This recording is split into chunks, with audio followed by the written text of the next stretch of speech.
This meeting is particularly relevant for us as our Parliament is considering a transitional justice law that aims to reduce the sentence if the perpetrator cooperate the process by revealing truth, provide reparation to victim and apologize for his or her wrongdoing.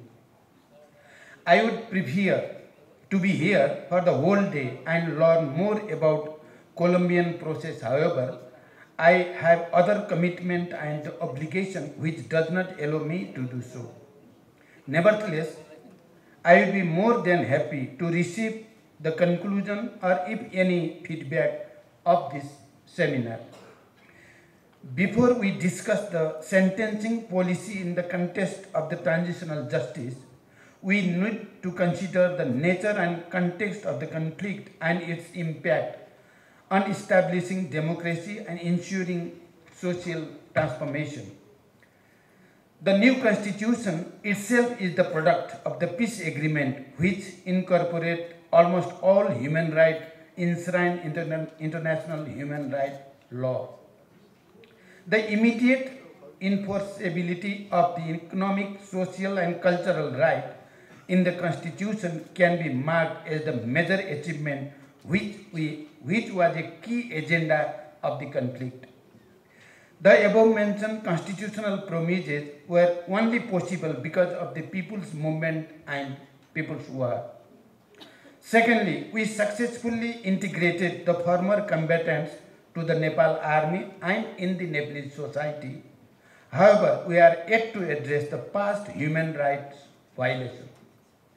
In this regard, I would like to reaffirm the government of Nepal's commitment to establish a credible transitional justice process in order to seek the truth, provide reparation to the victims and bring perpetrators of serious human rights violation to the justice so that we move toward establishing reconciliation in the society. In this endeavor, we will be guided by the comprehensive peace accord and the directives of the Supreme Court of Nepal and relevant international commitment as well as the concern of the victims. For this purpose, after conducting nationwide consultation with the relevant stakeholders, including the victims, amendment of the Enforced Disappearance and the Truth and Reconciliation Commission Act 2014 was tabled in the Parliament in July 2022. Because of the expiry of the tenure of the Parliament, the bill could not be passed. After the commencement of the new Parliament, the bill has been registered with some reform and now is under consideration in the parliamentary committees. We hope that the committee will resolve some of the issues that have been raised by some stakeholders. This amendment opens a space for the development of a comprehensive and coherent transitional justice strategy that will allow Nepal to achieve both the greatest possible satisfaction of the rights of the victims and the transition to the stable and lasting peace. Finally, I will be looking forward to the outcome of this program.